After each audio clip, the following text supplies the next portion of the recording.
primeiras dinastias, entre os séculos 3200 a.C. e 1500 a.C., quando a raça humana ainda estava em sua infância, existia um texto, considerado o mais antigo dos ensinamentos que se relacionava com a alquimia e a pedra filosofal. Trata-se, segundo a tradição, de uma pedra preciosa, ou seja, de uma esmeralda muito preciosa, na qual certas inscrições foram registradas nela, em alto relevo, há milhares de anos antes da era cristã. Ele foi considerado um dos mais importantes registros dentro do conhecimento humano. Este texto pode ser lido desde vários pontos de vista, e é a mais reverenciada das fórmulas alquímicas. Ele se refere tanto à alquimia de metais, como à alquimia divina, ou regeneração interior da alma humana. Também diz respeito ao indivíduo humano, sendo considerado um microcosmo, e ao sistema solar, representando o macrocosmo. Nesta tábua, estão presentes os textos, que falam sobre as leis dos cosmos, os processos da transmutação mental, a revelação da sabedoria, da alquimia, da astrologia e da magia, que nos dão uma percepção intuitiva, e de como ter uma relação com o cosmos, e conhecendo os mistérios do universo. Deste modo, é liberado um caminho para que a humanidade possa trilhar, na busca pelo autoconhecimento, e da sua própria iluminação. Você provavelmente deve estar se perguntando, qual seria esta tábua misteriosa, que contém os registros preciosos, muitos séculos antes de Cristo? Estamos falando da pérola preciosa, conhecida pelo nome a Tábua de Esmeralda. A autoria da Tábua de Esmeralda é atribuída a um sábio que viveu no Antigo Egito, chamado pelo nome de Hermes Trismegisto, na tradição esotérica.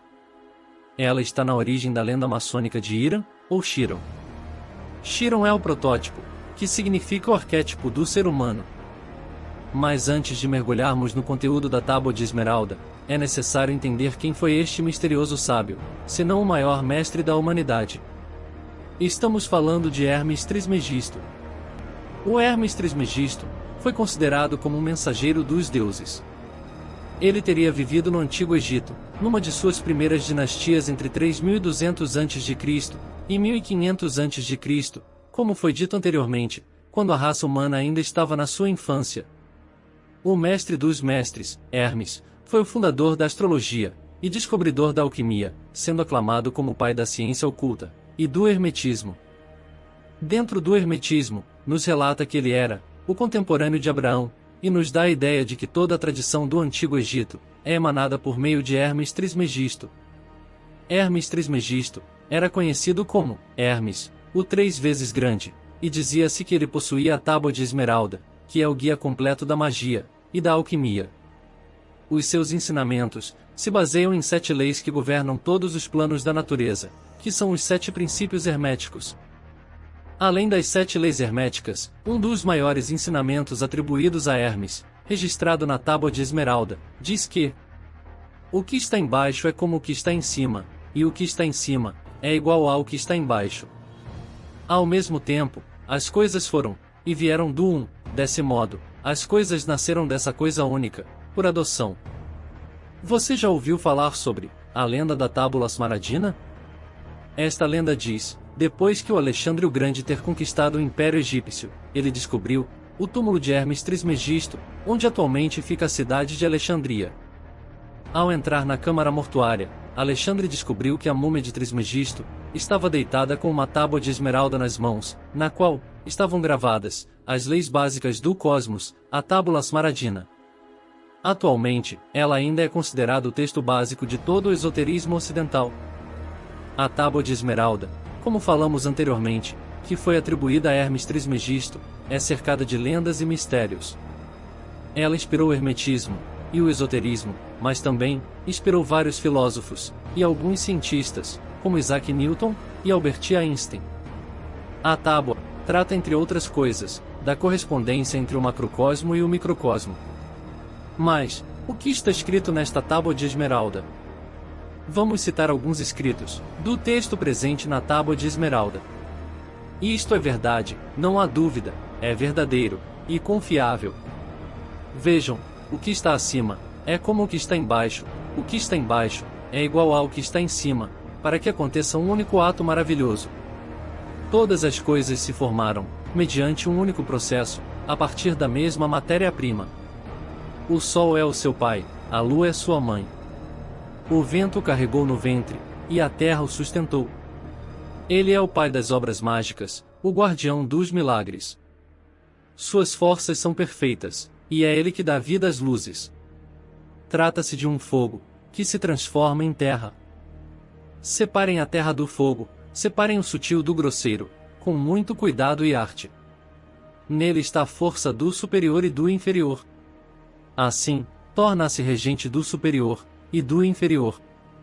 Pois, se está com a lua das luzes, as trevas se afastam de ti. Com a força, com a reunião das forças, dominarás tudo o que for sutil, e penetrarás em tudo o que for denso. Na medida em que surgir o macrocosmo, surgirá o microcosmo, e essa é a minha criação. Esta é a criação do pequeno mundo, e desse meio, surgirão as obras dos sábios. Assim como todas as coisas foram produzidas pela mediação de um ser, assim também, todas as coisas foram produzidas a partir deste ser por adaptação. E por isso, eu fui chamado, de Hermes Trismegisto, Hermes, o 3 vezes o Grande. A mística e ocultista, Helena Blavatsky, ou Madame Blavatsky, como era chamada, e também responsável pela sistematização da moderna teosofia, e cofundadora da Sociedade Teosófica. Helena Blavatsky acrescenta: essa coisa misteriosa é o agente universal mágico, a luz astral, que nas correlações das suas forças, fornece o alcaeste, a pedra filosofal, e o elixir da vida. A filosofia hermética, a chama de Azótia, a alma do mundo, a Virgem Celeste, o grande Magnes, etc., etc.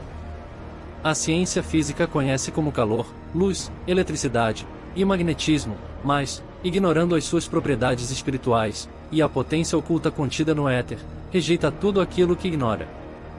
Em seu outro livro, de grande sucesso mundial, A Doutrina Secreta, Helena também comenta: assim, vemos na tábua esmeraldina, que foi desfigurada por mãos cristãs. O superior está de acordo com o inferior, e o inferior também está de acordo com o superior, para produzir aquele trabalho único, e verdadeiramente maravilhoso. O que é o homem?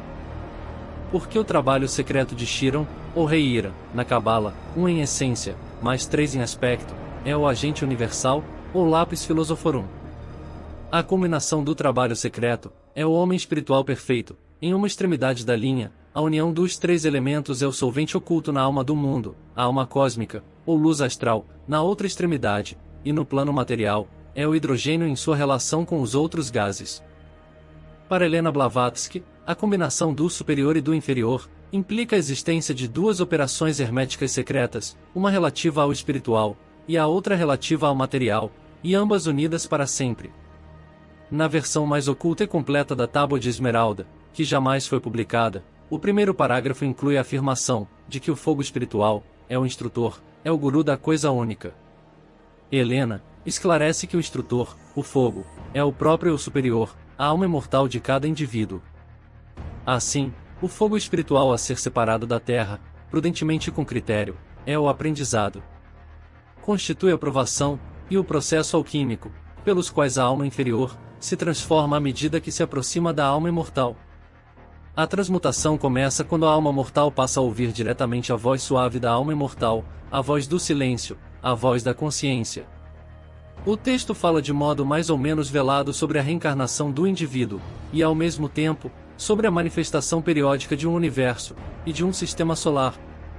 Ele expressa a lei da harmonia entre céu e terra, corpo e alma, matéria e espírito.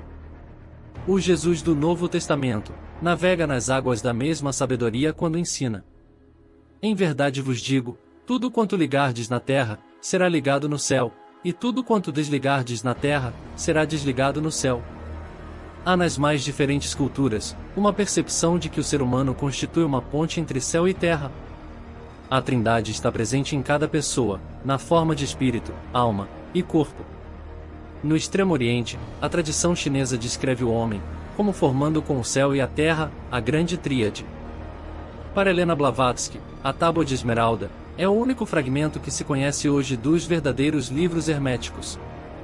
Poimandres e outros textos atualmente atribuídos a Hermes são, segundo Helena, meras recordações mais ou menos vagas e equivocadas de diferentes autores gregos e latinos. Chegamos ao final deste episódio. Muito obrigado por sua participação. Concluímos com a frase da Tábua de Esmeralda. Esta é a criação do pequeno mundo, e desse meio surgirão as obras dos sábios. E por isto, eu fui chamado de Hermes Trismegisto, o Hermes, o três vezes, o Grande.